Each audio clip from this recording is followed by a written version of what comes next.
जोरदार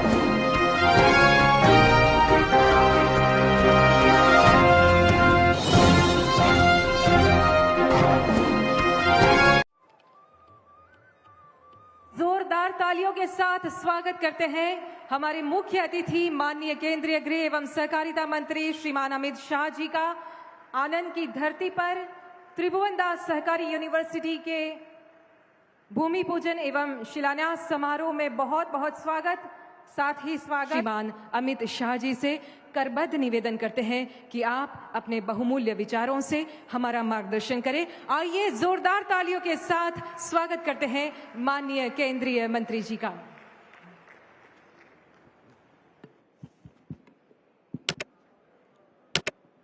मेरे साथ बोलिए, भारत माता की। सहकारिता क्षेत्र के इतिहास में और सहकारिता क्षेत्र के भविष्य के लिए बहुत महत्वपूर्ण और अद्वितीय कार्यक्रम में मेरे साथ मंच पर उपस्थित श्रीमान भूपेंद्र भाई पटेल, गुजरात सरकार के लोकप्रिय मुख्यमंत्री, श्रीमान शंकर भाई चौधरी, अध्यक्ष गुजरात विधानसभा और गुजरात के प्रमुख सहकारी नेता श्री कृष्णपाल जी, सहकारिता मंत्रालय में मेरे साथी मंत्री श्री मुरलीधर महल जी, सहकारिता मंत्रालय में मेरे साथी मंत्री श्रीमान ऋषिकेश पटेल, उच्च और तकनीकी शिक्षा विभाग गुजरात के मंत्री श्री जगदीश विश्वकर्मा, सहकारिता मंत्री गुजरात राज्य, यहाँ के लोकप्रिय सांसद बकाभाई पटेल, श्री आशीष भाई भूतानी, सचिव सहकारिता श्री JM व्यास, कुलपति त्रिभुवन सहकारी यूनिवर्सिटी डॉक्टर मीनेश शाह, अध्यक्ष NDDB और भूतपूर्व अध्यक्ष इरमा, और आज गुजरात और देश भर से सहकारिता के अलग अलग क्षेत्र पर, राष्ट्रीय स्तर पर, राज्य स्तरीय और गुजरात में जिला स्तरीय काम करने वाले सभी सहकारिता क्षेत्र के नेताओं को, सहकारी कार्यकर्ताओं को मैं मनपूर्वक प्रणाम करता हूं। मित्रों, आज का दिन सहकारिता क्षेत्र के लिए बहुत महत्वपूर्ण दिन है। जब देश के प्रधानमंत्री नरेंद्र मोदी जी ने तय किया कि करोड़ों गरीब, करोड़ों ग्रामीण, उनके जीवन में आशा का संचार, उनकी आर्थिक समृद्धि के लिए देश में सहकारिता मंत्रालय की स्थापना की जाए, उसके बाद सहकारिता मंत्रालय ने राष्ट्रीय स्तर पर केंद्र में एक अलग मंत्रालय की स्थापना हुई। मंत्रालय की स्थापना के बाद चुने हुए देश भर के 16 सहकारी नेताओं के साथ मैं बैठा था।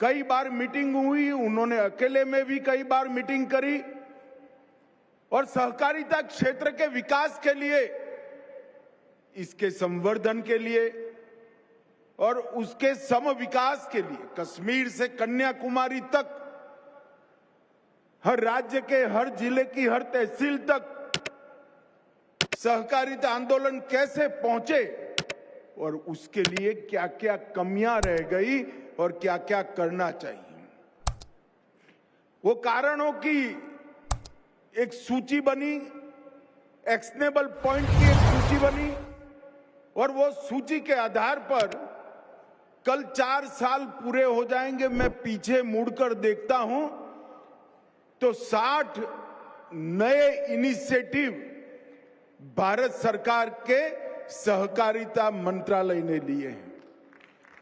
और वो 60 के 60 इनिशिएटिव सहकारिता आंदोलन को चिरंजीव बनाने के लिए,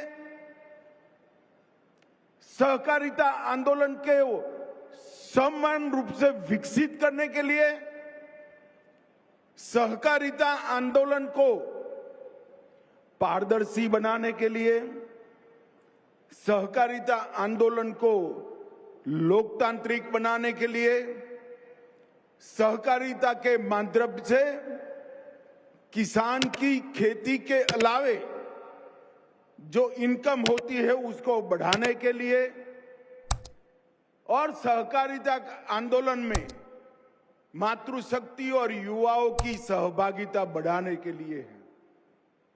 मगर आज हम जो करने जा रहे हैं, वास्तव में तो आज मुझे नाम याद नहीं है, शायद सहकारिता मंत्रालय के ही कर्मचारी थे, लक्ष्मी नारायण स्वरूप में बैठकर उन्होंने भूमि पूजन किया, तो सहकारिता की यूनिवर्सिटी, त्रिभुवन यूनिवर्सिटी की नींव डालने का काम वहीं हो गया है। परंतु आज जो हम करने जा रहे हैं, त्रिभुवन सहकारी यूनिवर्सिटी का शिलान्यास करने जा रहे हैं, वो सहकारिता क्षेत्र को मजबूत करने के लिए सारी की सारी कमियों की पूर्ति करने वाला ये एकमात्र इनिशिएटिव है, एकमात्र इनिशिएटिव। सहकारिता आंदोलन देश भर में बहुत तेजी से आगे बढ़ता जा रहा है। 40 लाख कर्मी सहकारिता आंदोलन के साथ जुड़े हैं। 80 लाख बोर्ड्स के मेंबर, पैक्स से लेकर एपेक्स तक, प्राथमिक डेयरी से लेकर नेशनल फेडरेशन तक, और कई सारी मछुआरा समिति, हाउसिंग सोसाइटी में 80 लाख बोर्ड के सदस्य हैं और 30 करोड़ लोग, देश का हर चौथा व्यक्ति सहकारिता आंदोलन से जुड़ा हुआ है। परंतु इस क्षेत्र के विकास के लिए इसकी जो रीढ़ की हड्डी है, वो सहकारिता के कर्मचारी और सहकारी कमेटी के सदस्य, उनकी ट्रेनिंग के लिए, उनके प्रशिक्षण के लिए कोई सुचारू व्यवस्था नहीं थी। एक और कमी की ओर मैं ध्यान दिलाना चाहता हूं। पहले हम कोऑपरेटिव में किसी को भर्ती करते थे, उसको नौकरी देते थे, फिर उसको ट्रेनिंग करते थे। मगर अब यूनिवर्सिटी बनने के बाद जो जिन्होंने ट्रेनिंग की है, पढ़ाई लिखाई की है, उसी को ही नौकरी मिलेगी, इसके लिए प्रावधान हो जाएगा। अब मैं जो बोलने जा रहा हूं आपको शायद पसंद नहीं आएगा। इसके कारण सहकारिता में जो भाई भतीजेवाद का आरोप था वो भी चला जाएगा। जो सहकारिता यूनिवर्सिटी में से बाहर निकलेगा उसी को नौकरी मिलेगी, इससे पारदर्शिता भी आएगी। और अनेक प्रकार के नए कोर्स, टेक्निकल तज्ञता तो आएगी ही, अकाउंटेंसी की तज्ञता तो आएगी ही, वैज्ञानिक अप्रोच तो आएगा ही, मार्केटिंग के सारी गुण वो सीखकर भी आएगा, परंतु साथ में सहकारिता के संस्कार भी सीखकर आएगा कि ये जो आंदोलन है देश की गरीब महिला के लिए है, देश के दलित के लिए है, देश के आदिवासी के लिए। इस प्रकार से कई प्रकार की समस्याओं का समाधान इस सहकारी यूनिवर्सिटी के आधारशिला रखने में। मित्रों, मोदी जी ने तय किया है 2 लाख नए पैक्स बनाए जाए।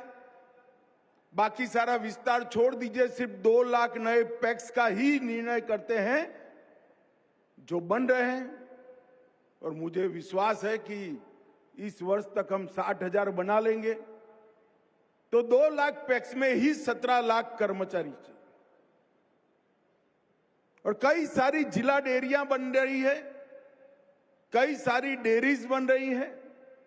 इस सब के लिए ट्रेन मैन पावर की जरूरत पड़ेगी, जो त्रिभुवन सहकारिता विश्वविद्यालय पूरा करेगा। आज यहां पर 125 एकड़ में 500 करोड़ की लागत से विश्व का पहला त्रिभुवन सहकारी यूनिवर्सिटी का आधारशिला रखने का ये यूनिवर्सिटी कोऑपरेटिव में नीति निर्माण का काम करेगी, डेटा विश्लेषण का काम करेगी, 5 साल, 10 साल और 25 साल की देश भर के कोऑपरेटिव के विकास की रणनीति करने का काम करेगी। अनुसंधान को भी इस यूनिवर्सिटी के साथ जोड़ा गया है। और सबसे बड़ी बात है, ये यूनिवर्सिटी सिर्फ सहकारी कर्मचारी पैदा नहीं करेगी, यहां से त्रिभुवन भाई जैसे समर्पित सहकारी नेता भी पढ़ लिख कर सहकारिता क्षेत्र की नेतृत्व करेंगे। और मित्रों, सीबीएसई ने शुरुआत की है। भूपेंद्र भाई विधानसभा अध्यक्ष और शिक्षा मंत्री तीनों यहां बैठे हैं। मेरा आग्रह है कि सीबीएसई ने पुस्तकों में, अभ्यासक्रम में 9 से 12 तक की कक्षा में सहकारिता विषय को जोड़ा है। गुजरात सरकार भी अपने अभ्यासक्रमों में सहकारिता विषय को जोड़े, जिससे आम लोग सहकारिता के महत्व को जाने।